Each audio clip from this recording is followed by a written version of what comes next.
प्रस्तुत करता है कि गुरु की बेटियां, गुरु का एक मिनट में परिचय समझता हूँ। गुरु जियादानो इटली के एक दार्शनिक थे जो 1550 से 1600 के बीच में हुए, जब यूरोप का बौद्धिक पुनर्जागरण का काल अपने चरम पर था। और ब्रूनो जियादानो ने एक बार इस बात की मौलिक और जोरदार पुष्टि की कि पृथ्वी सूर्य के चारों ओर घूमती है।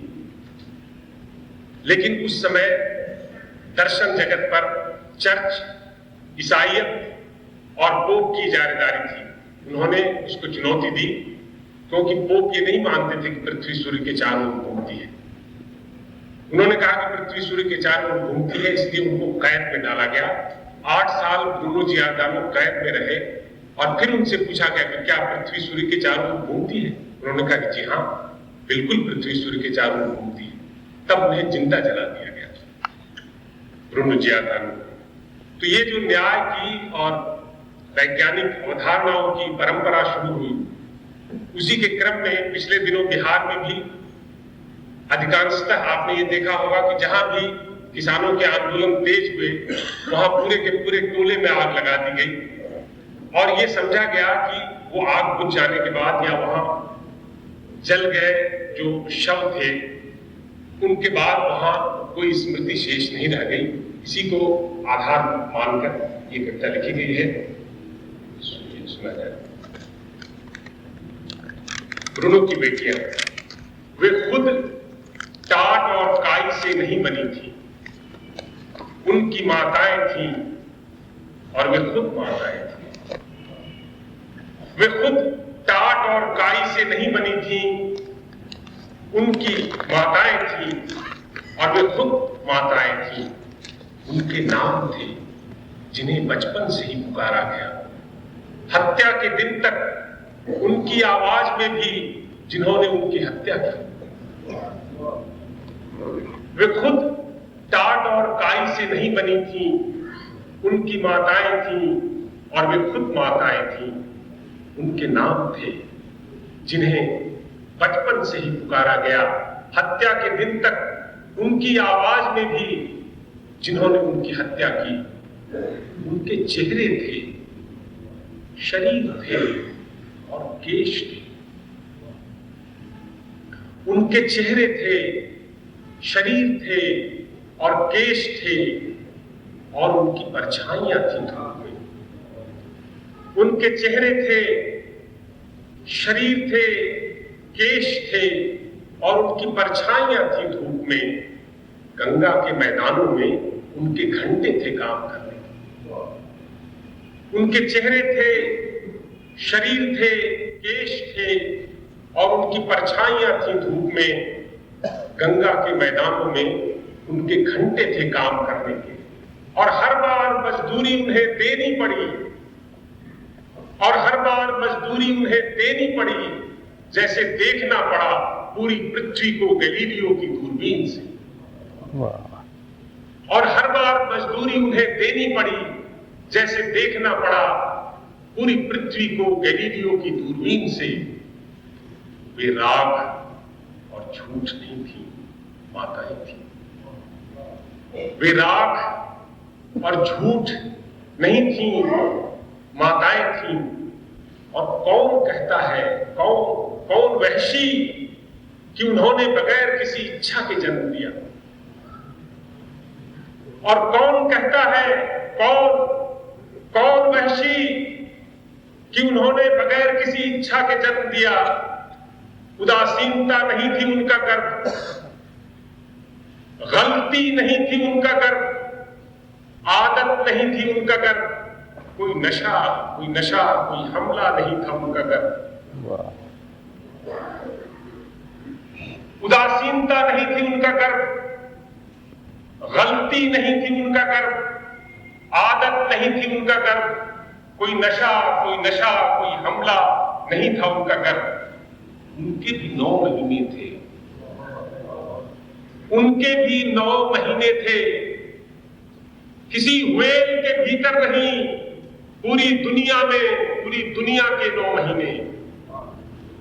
उनके भी 9 महीने थे, किसी व्हेल के भीतर नहीं, पूरी दुनिया में, पूरी दुनिया के 9 महीने। दुनिया तो पूरी की पूरी है, हर जगह अटूट है। दुनिया तो पूरी की पूरी है, हर जगह अटूट है, कहीं से भी अलग थलग की ही नहीं जा सकती। फिर यह निर्जन शिकार मातृत्व का, फिर यह निर्जन शिकार मातृत्व का।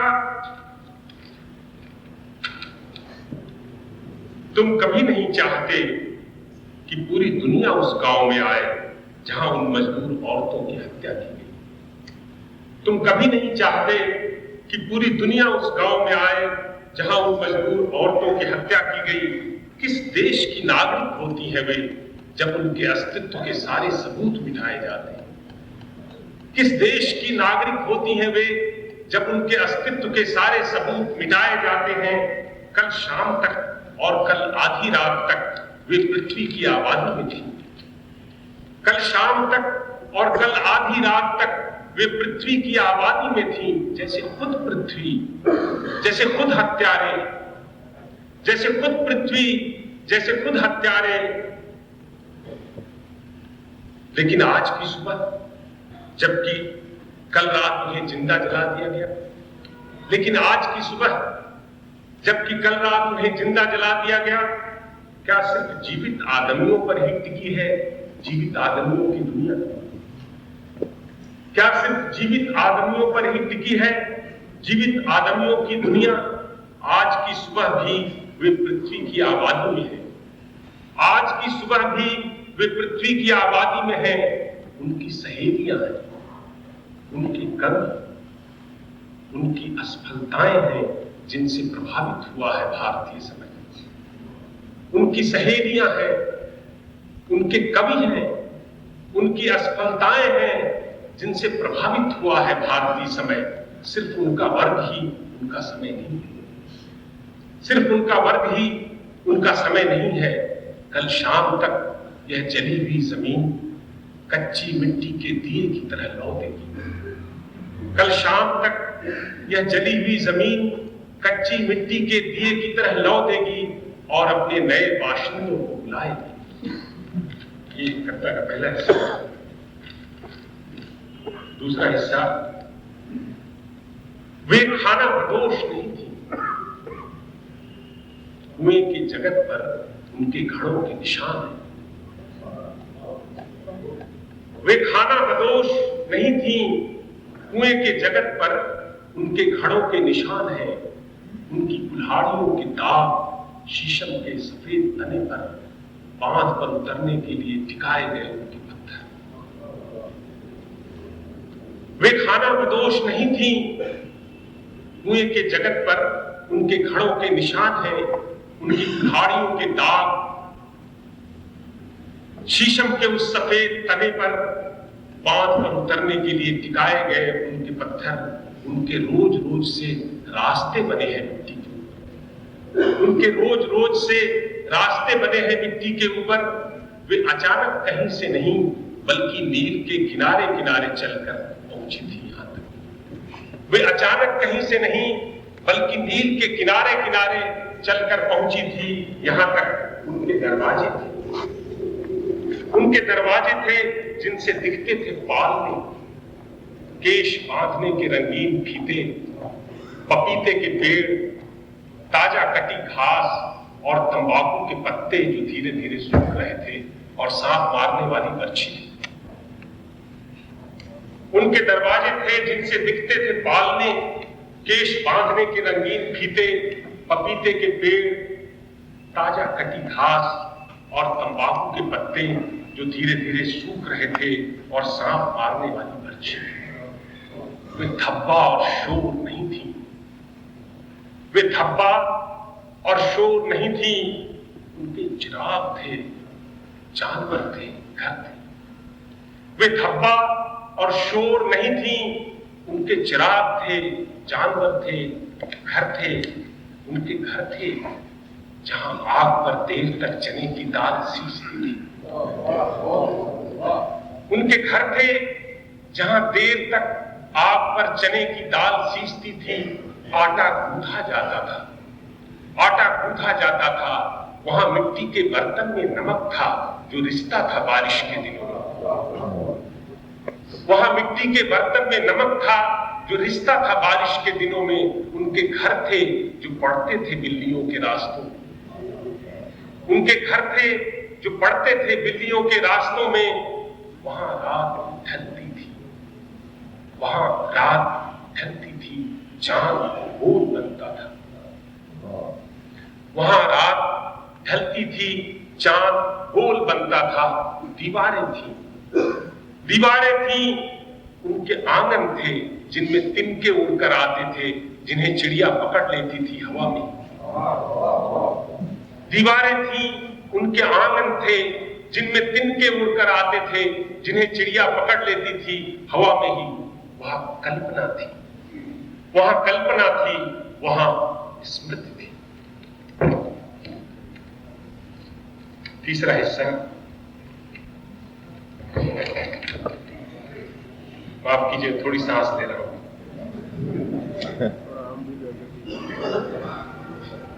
वहां दीवारें थी जिन पर मेघ और सींग के निशान थे।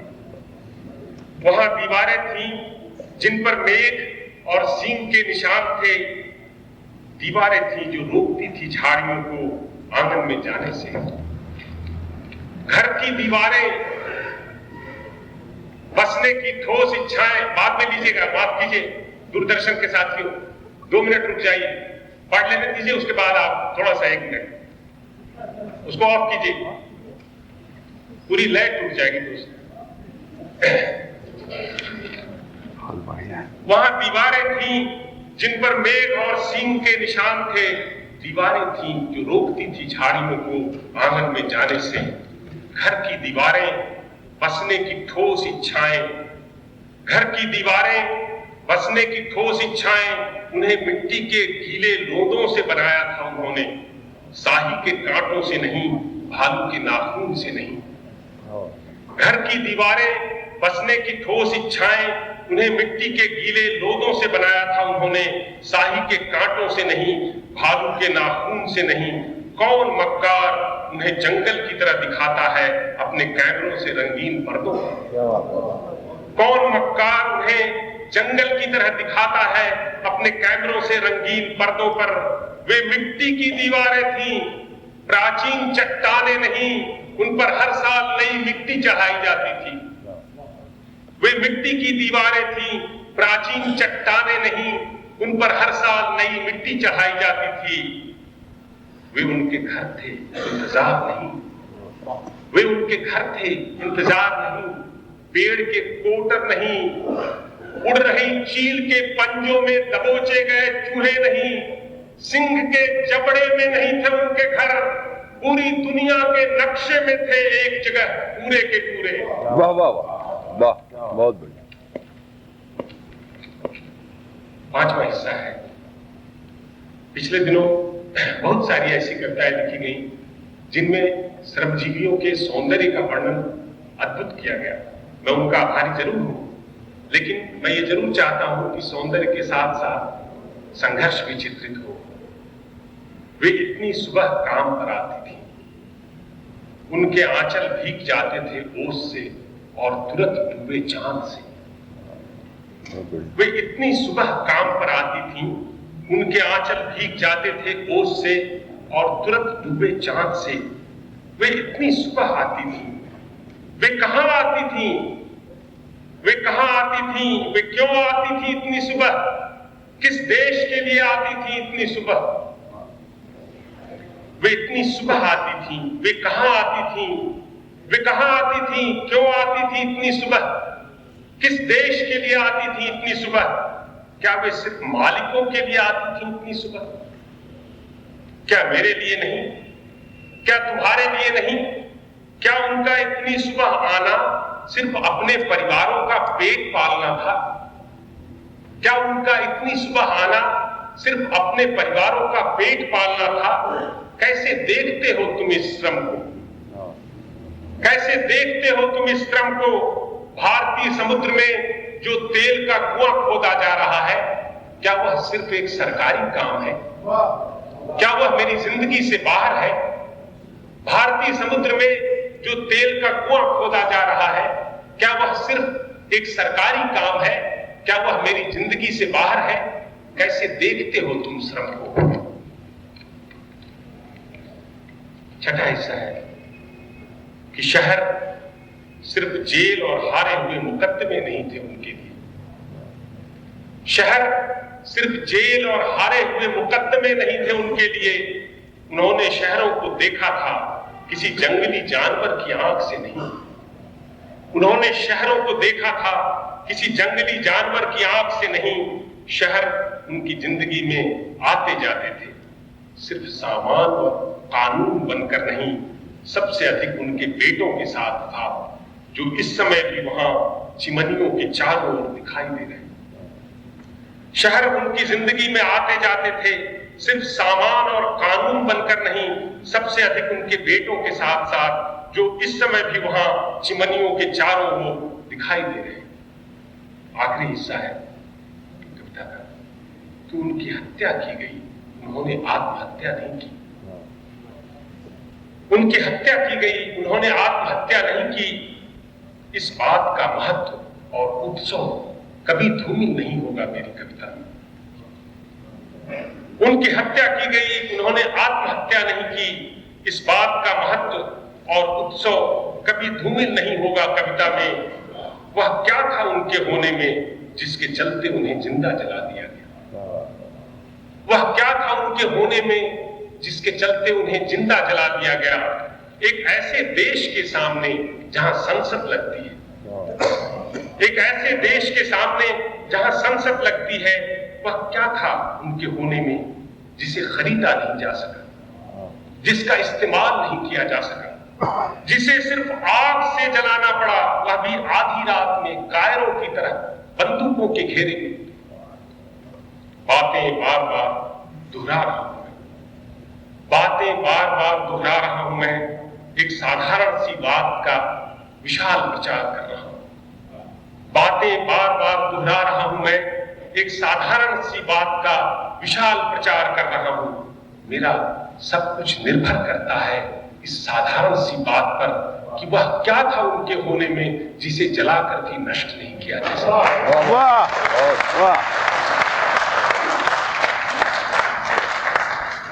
आखिरी पंक्तियां हैं कि पागल तलवारें नहीं थी उनकी राहें, पागल तलवारें नहीं थी उनकी राहें, उनकी आबादी मिट नहीं गई राजाओं की तरह। अंधी तोपों और पागल हाथियों के मालिक जीते जी फसल बन गए। अंधी तोपों और पागल हाथियों के मालिक जीते जी फसल बन गए, लेकिन लकड़ी का हल चलाने वाले चलते रहे। पागल तलवारें नहीं थी उनकी राहें, उनकी आबादी मिट नहीं गई राजाओं की तरह। अंधी तोपों और पागल हाथियों के मालिक जीते जी फसल बन गए, लेकिन लकड़ी का हल चलाने वाले चलते रहे। रानियां मिट गई, जंग लगे दिन जितनी कीमत भी नहीं रह गई उनकी याद की, लेकिन क्षितिज तक फसल काटती औरतें फसल काट रही। वाह।